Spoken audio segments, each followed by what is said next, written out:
Right, this is like the number one question I get asked on a daily basis. I have hundreds of you DMing me asking about, Harris, how do you write a good hook? And here's the problem. Most people think that there's just one hook formula that works for everything. But after writing thousands of scripts across both educational and faceless content, I can say for a fact that educational content and faceless content operate on completely different psychological principles. These are two different, distinct things. And by the way, I've written scripts that have made over 150 million views and have generated over $850,000 for my clients. Script writing is all I do day in, day out. Script writing is my life. Now, let's talk about the biggest mistake. The biggest mistake is that that most people use an educational hook, or they use educational hook strategies for faceless content and faceless hook strategies for educational content, which is costing them millions of views because these two formats require completely different psychological approaches. Look, here's what's actually happening. Educational hooks need to promise you a transformation, and it has to build trust with the audience. Faceless hooks need to create curiosity, and they need to create curiosity about other people and promise an engaging, interesting experience, right?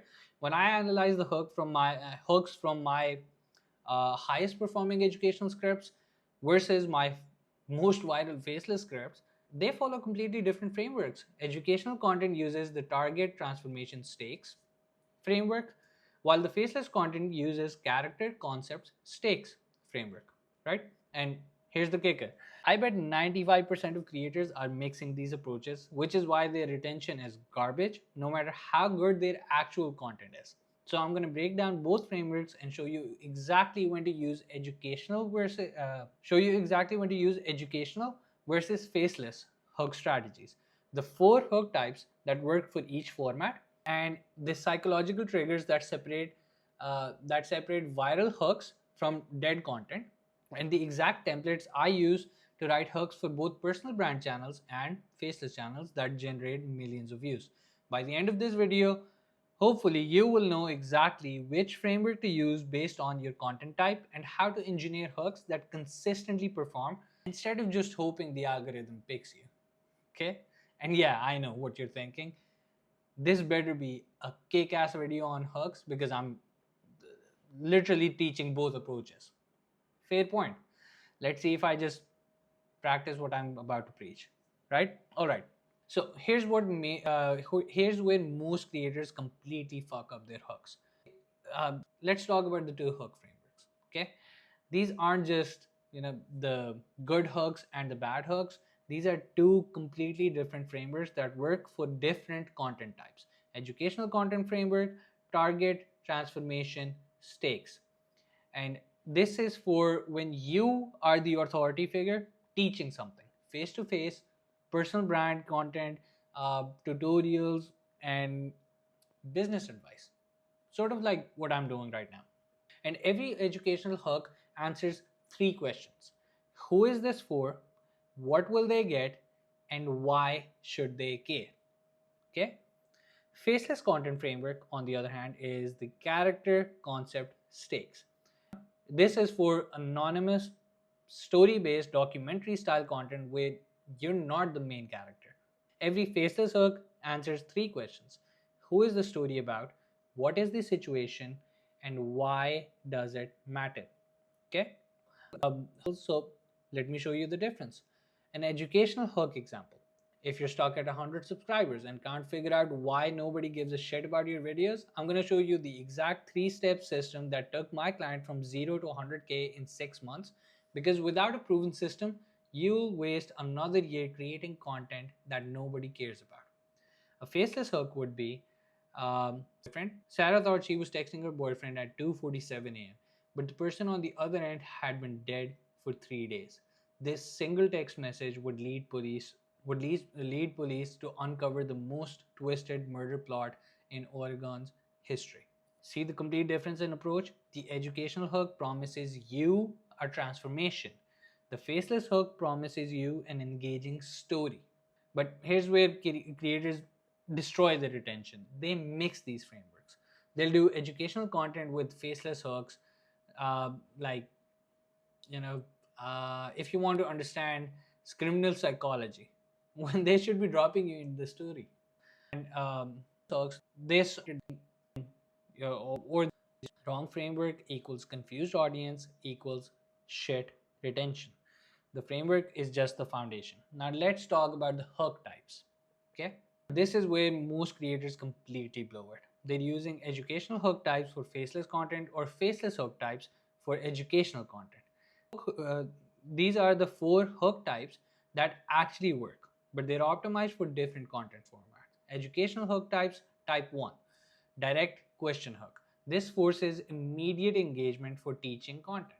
Example, have you ever wondered why some scriptwriters charge, a $5,000 while others struggle to get 50? This works for educational because it makes them think about their own situation and primes them to learn. Type 2 is the problem agitation hook. This amplifies their existing pain points. For example, you're probably spending hours writing scripts that get terrible retention and you can't figure out what you're doing wrong. This works for educational because it builds empathy and positions you as the solution. Now let's talk about faceless hook types. Okay, this is type 3, in media res hook. This drops you in the middle of the action. For example, at 3:47 a.m., Mark Zuckerberg sent an email that would destroy his best friend forever. This works for faceless because it creates instant curiosity about how we got to this dramatic moment, right? The type 4 hook is the contradiction hook or contradictory hook. This is where you present something impossible or contradictory, right? For example, this 19-year-old college dropout makes $50,000 a month by failing tests on purpose. This works for faceless because the contradiction creates cognitive dissonance that forces them to keep watching. Now, we can have a universal hook type, which is like the metaphor hook, which can work for both, but it needs a different application every time. For educational, you could say something like, right? I'm just gonna put this over here. Universal hook example. You could say something like, for educational, you could say something like, building a YouTube channel is like building a house. Most just skip the foundations and wonder why every collapses. Yeah, that's like, it's a simple example. For faceless, you could say something like, I did watch the Titanic last night, I'll just use that as an example. So the Titanic wasn't just a ship, any regular ship. It was a literal city floating, yeah, city of dreams. Floating, we could change this up. Floating city of dreams, and it became a nightmare, yeah. That became a tomb of nightmare. That's good. Yeah, I'm happy with that. But here's the key, you must match the hook type to your content format. These ones are metaphorical hooks. They work, but you have to be very careful using them, right? I usually don't like using them. Sometimes they just come off as corny, super cheesy. I don't like using them because this one, it's not a good hook in my opinion. I know it, I just came up with it on the fly, but it's still, it's not a good hook, right? Anyways, you have to match your hook type to your content format. Using a contradiction hook makes you sound clickbaity, or using a contradiction hook for educational content, it makes you sound clickbaity and untrustworthy. Using a problem agitation hook for faceless content makes you sound like you're trying to sell something when people just want to be entertained. But even with the right framework and hook type, there are psychological triggers that separate good hooks from viral hooks. and let's talk about them. Physical triggers are ability, right? For example, if that X. So this is the advanced shit that most creators they don't really learn. Different psychological triggers work better for different content formats. For example, for educational triggers, trigger one could be the authority slash credibility trigger. This is where you reference your results, your analysis, or your expertise. And an example of that is after writing 1,000+ scripts for clients who pay $5,000. This is just an example. The trigger number two is a shared experience. You could build trust through vulnerability, right?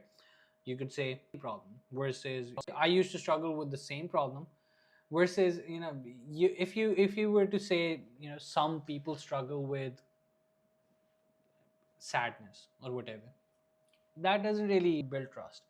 If you say I used to struggle with the same problem, it builds trust. Hopefully I'm explaining this. Hopefully I'm explaining this enough. Anyways, trigger 3, I'm just gonna keep going through this because otherwise this is gonna turn into like a 40-minute video. Trigger number 3, transformation promise. This is where you help the viewer visualize their future self. Okay, you can say something like you'll finally understand why your content isn't connecting. Now let's talk faceless triggers.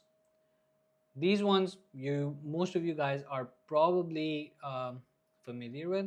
First one is the curiosity gap. What happened next? Like this is where you create an information gap that needs filling, right? You could say something like what happened next would change everything. And the next trigger is forbidden knowledge. You could suggest that there's some hidden or secret information. An example of that would be this document was classified for 40 years. This is something I would use in a documentary script. Yep. Dramatic stakes. This is trigger number 6. This is where you amplify the consequences and the tension. You could say lives hung in the balance. Like small words, small triggers like this really have a big effect. Now there's some universal triggers as well that you can use in both. Specificity bias. In educational, you would say 5,247, very specific words, specific numbers in 73 days, versus saying money, versus saying like make more money. In faceless, you would say at exactly 3:47 a.m. versus saying it was late at night. That's like the specificity bias. You got to be specific. And trigger number 8, this is loss aversion. This is where loss aversion is basically FOMO. That's where you introduce FOMO, which is fear of missing out or losing something. In educational content, you could say something like without this you're going to waste another year. In faceless, you could say if they had known, 500 people would still be alive. Here's the crucial part. You can't really just stack all of these triggers together.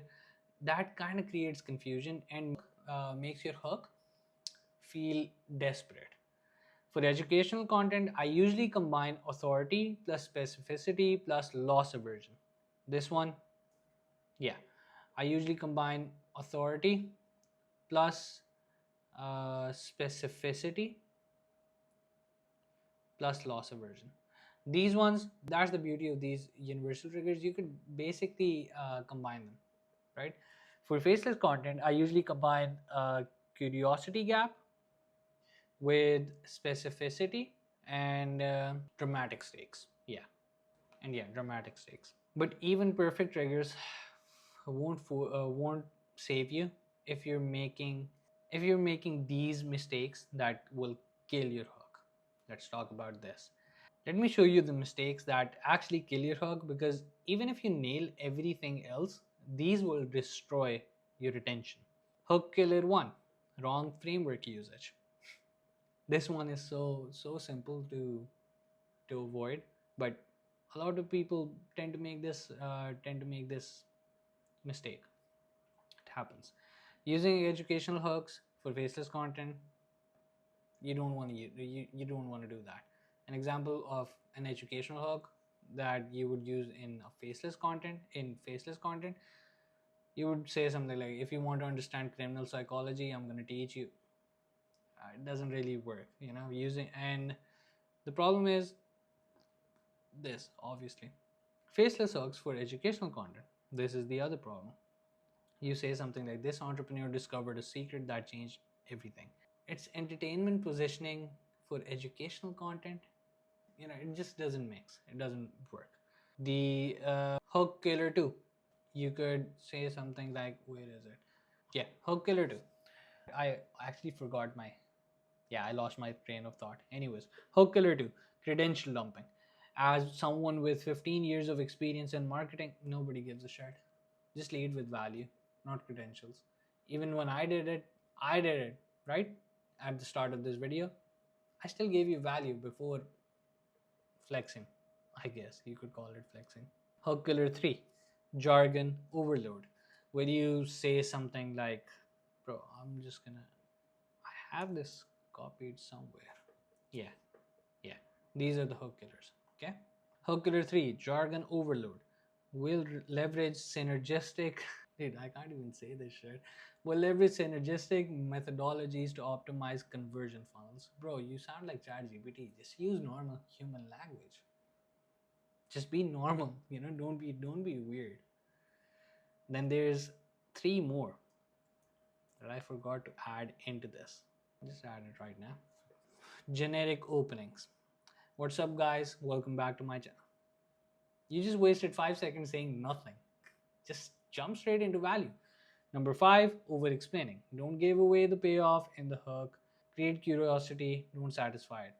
I know I did this. I went against this rule in my video, but I'm not writing a script. I'm going off script. I'm trying to explain, okay? Hook killer 6, weak stakes. You say this might be helpful versus without this, you'll stay stuck. Yeah, you'll suck. Without this, you'll stay stuck. Weak stakes equals weak hook. The biggest killer is using the wrong framework. Everything else can be like this one is the biggest one. Just don't confuse this. Okay. Everything else can be perfect, but if you're using educational psychology for faceless content or vice versa, you're screwed. So don't do that. All right, now I'm going to show you exactly how to write hooks for both educational and faceless content. Okay. Step 1, you identify your targets. Dude, 1 second. These are the templates. Where is it? These are the steps you want to make for educational content. Dude, what the hell? Yeah, this is for educational content. This is for educational. Step 1, identify your target specific situation. I was about to say specifications. Bad would be a bad identity would be people who want to lose weight. A good specific situation or specific identity would be people who have been working out for 3 months but can't see results or haven't seen results.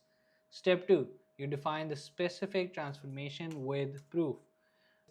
Bad proof is, I'll help you lose weight. A good example is, I'll show you the 3 nutrition mistakes hiding your abs based on my work with 200 plus clients. Step 3, sorry.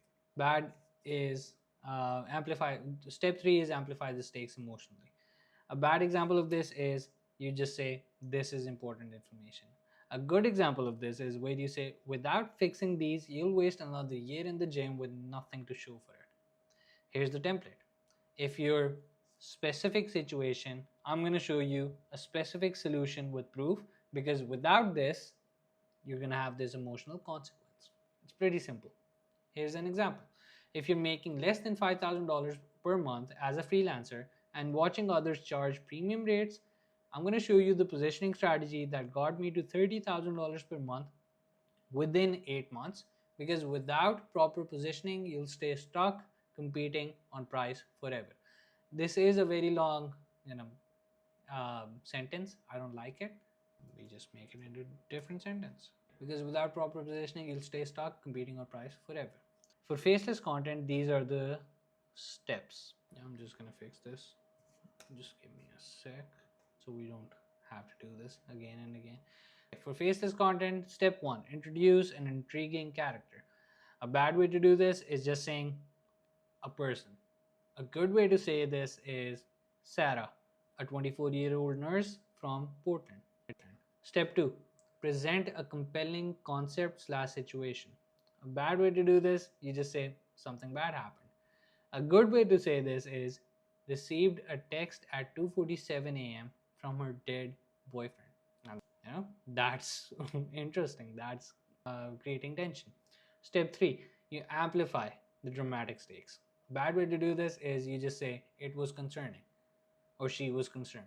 A good way to say this was this message would expose the most twisted murder plot in Oregon's history. I gave you this example before, right? The template is character thought a normal assumption, but the character thought it was thought a normal assumption, but there was a shocking truth. What happened next was a dramatic consequence.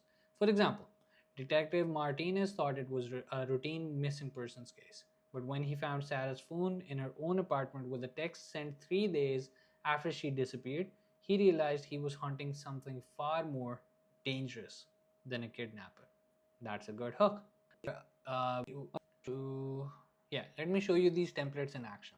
Okay, for educational examples, we could say we have this example, this one. These are like this one, hooks. Notice how completely different the approaches are. Educational hooks promise you a transformation, just like in this one. And faceless hooks, they promise you an engaging experience about someone else.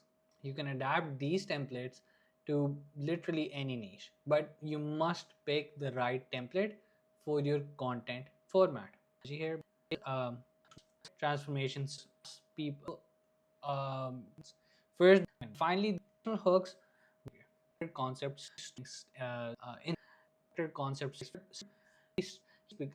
We gather information. These uh, all right, let me go deeper on the psychology here because understanding why these hooks or these different frameworks work will help you write better hooks for both formats.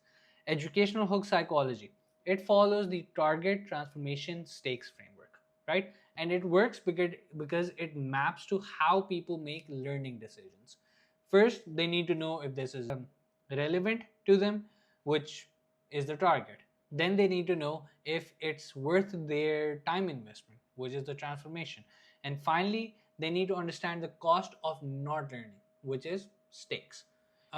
Educational hooks work by triggering the brain's goal seeking behavior.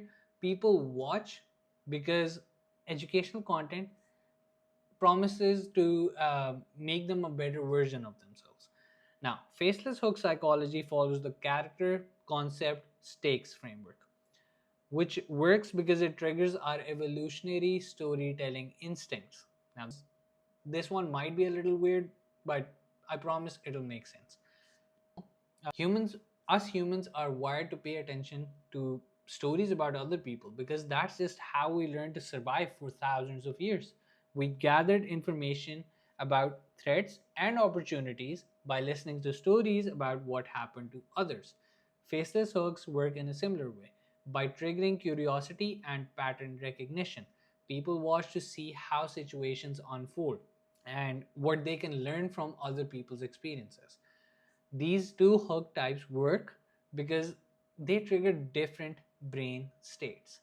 Educational hook types like direct question or problem agitation activate the brain's problem solving and self improvement modes. Faceless hook types, which is in media res, contradiction, or contradictory, they activate the brain's pattern recognition and curiosity systems. So, the psychological triggers are based on universal cognitive biases. Authority slash credibility helps people determine if information is trustworthy, which is educational. Curiosity gap explores our to feel need to complete incomplete information, which is faceless, right? Specificity bias makes everything feel more real and credible, which can work for both And loss aversion triggers are threat detection systems, which also works for both. When you understand these psychological differences, you can engineer hooks that consistently work for your specific content format instead of just hoping for the best. Look, here's the bottom line. Most creators are sabotaging their own content by using the wrong hook framework for their content type. Educational content needs target transformation stakes hook that promise personal transformation and build trust. Faceless content, it needs the character concept stakes hooks that create curiosity and promise engaging experiences. I'm going to make myself a little bigger here. Use You can't use educational hooks for faceless content. It makes you sound like you're trying to sell something when people just want to be entertained. And you can't use faceless hooks for educational content because it makes you sound clickbaity when people need to trust you to learn from you. Now you know both frameworks, when to use each one, the hook types that work for each format, the psychological triggers that separate viral content from dead content, and the exact templates to write hooks that consistently perform. That's more hook knowledge than 99% of creators will ever have, and I can bet my life on this that this is probably the most in-depth video about hooks on YouTube. But here's the thing, knowing this stuff and actually implementing it are two different things, because most people will watch this video and think that's cool and then go back to using the wrong framework for their content type. Don't be that person. Whether you're building a personal brand with educational content or running a faceless channel with entertainment content, don't be that person. Whether you're building a personal brand with educational content or running a faceless channel with entertainment content, your hooks are your life or death moment that determines everything else. And if you want to see this level of analysis applied to every aspect of script writing, the research methods for both educational and faceless content, the storytelling frameworks that work for both for each format, the retention psychology behind both approaches, plus the client acquisition strategies to monetize either one, yes, you can join. This that's exactly what I teach in Story Selling OS. So consider joining, and you'll get access to all of it. This isn't just about writing better hooks. I want you to understand the psychology behind different content formats and using that knowledge to build whatever kind of business you want, whether that's a personal brand or a faceless empire. Links in the description if you want to check it out. But either way, stop using the wrong framework for your content type. Pick educational or faceless, understand the psychology, and commit to the approach that actually works. I'll see you in the next one because I am tired of yapping.